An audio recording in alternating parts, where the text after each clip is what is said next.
से अनिल बड़चात्या नमोस्तु निवेदन करते हुए पूछ रहे हैं, आगम के अनुसार जैन धर्म में पीपल के पेड़ का क्या महत्व है, और अगर पीपल के पेड़ को अपने जैन मंदिर से प्रांगण से हटाना है तो उसे कैसे या किस विधि से हटाया जाए, कृपया समाधान कीजिए।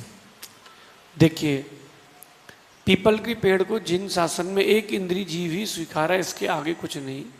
लेकिन क्रीड़ावश उसमें वेंतर आदि देवों का वास हो सकता है, जरूरी नहीं है कि हो भी सकता है, नहीं भी हो सकता है। ये वेंतर आदि क्रीड़ावश वहां पर ऐसे दृष्टांत उदाहरण कई मिले रहते हैं, ऐसे दृष्टांत कई मिले।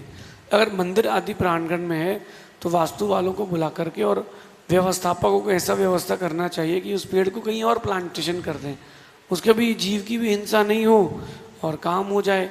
लेकिन सीधा सीधा पेड़ काट देना कहीं का उपाय नहीं है।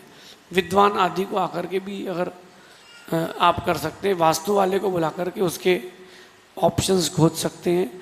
और सर्वश्रेष्ठ है कि जो व्यवस्थाएं निकालने की, उसको निकाल करके कहीं और प्लांटेशन कर दें, तो ना उस जीव की हिंसा होगी ना आपको विकल्प होगा, ऐसा समझिए। केकड़ी से विधि जैन नमोस्तु निवेदन करते हुए प्रश्न पूछ रहे हैं, हम किसी से कभी गलती से मंदिर जाने के बारे में किसी से झूठ बोल देते हैं, बाद में हमें पश्चाताप होता है, तो उसका क्या पाप होता है, कृपया समाधान करें। देखिए, असत्य अगर कोई धर्म के लिए बोला गया है तो वो असत्य नहीं है।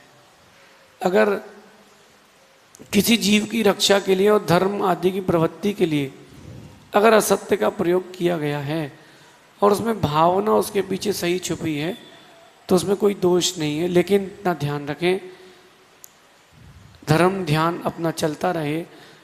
कई माताएं हमसे बोल करके जाती है, आज हमारा उपवास है, बोले लेकिन आप किसी को बोलना नहीं, क्योंकि हमारे पति देव को मालूम चलेगा तो तोड़वा देंगे।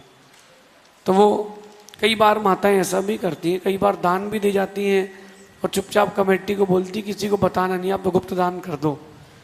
तो अगर कोई ऐसा भी कर रहा है तो भी उसकी निर्जरा ही होगी, पाप का बंध नहीं होगा।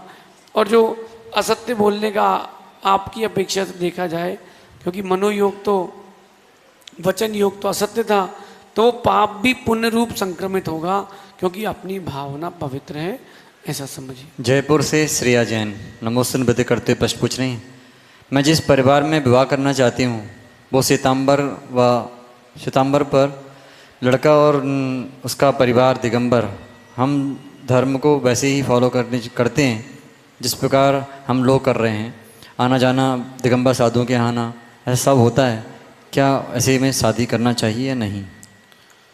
देखिए, अगर आप परिवर्तन कर सकते हैं और लड़का धर्म स्वीकार लेता है तो कोई बात नहीं।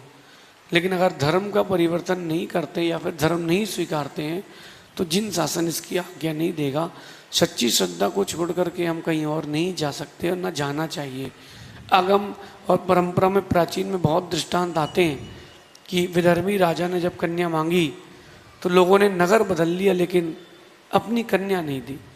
तो अगर करना भी है विवाह तो जैन दर्शन की वृद्धि की दृष्टि से करें, आप जैन रूप उनको परिवर्तित करें, आने वाली संतान को भी संस्कार जैनत्व के ही दें, तो इस बारे में आगे विचार कर सकते हैं।